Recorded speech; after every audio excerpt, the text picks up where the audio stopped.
Hello દોસ્તો, Mahesh computer technology YouTube ચેનલમાં આપનું સ્વાગત છે। આજે આપણે વાત કરીશું ખેલ સહાયકની ભરતી વિશે। એટલે કે ઘણી રાહ દેખાડ્યા પછી, એટલે કે જોડાયા પછી, ઘણા ધમ પછાડ્યા પછી ખેલ સહાયકની ભરતી આવી છે મિત્રો। હવે શિક્ષણનો અધિકારની વાત કરવા જઈએ તો શિક્ષણનો અધિકાર દરેકને છે। સમગ્ર શિક્ષા દરેકને લાગુ પડે છે।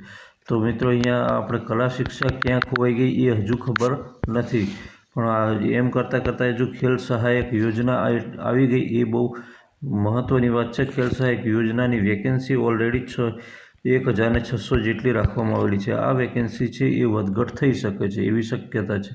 આનો માસિક પગાર છે એ મંથલી 21,000 જેટલો રાખવામાં આવેલો છે અને આમની વયમર્યાદા 38 જેટલી રાખવામાં આવેલી છે। હા, જે આ વયમર્યાદા છે એમાં કદાચ સુધારો જોવા મળી શકે અને એની લાયકાત છે એમાં કદાચ સુધારો જોવા મળી શકે। જે પેલા સીપીએલવાળા મિત્રોનો પ્રશ્ન છે એની વાત કરું છું। ઓકે, હવે તો આની અંતિમ તારીખ ક્યારથી છે? તો અંતિમ તારીખ 16 તારીખ છે ને 12 તારીખે ચાલુ થાય છે।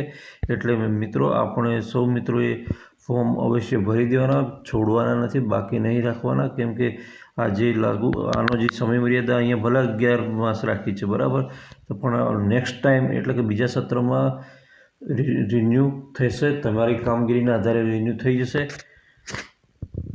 હવે જે ઓનલાઈન છે એ આ ખેલ સહાયક એની પર જ આ વેબસાઇટ છે એની પર કરવાનું રહેશે। આ વેબસાઇટની લિંક હું ડિસ્ક્રિપ્શનમાં આપી દઈશ।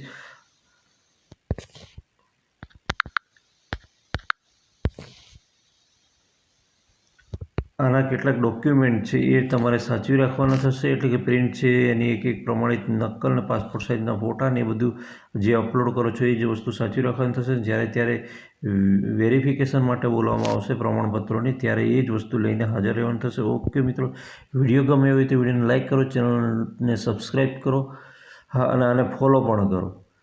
ફરી મળીશું આવી જ માહિતી સાથે, ત્યાં સુધી રજા આપો। જય હિન્દ।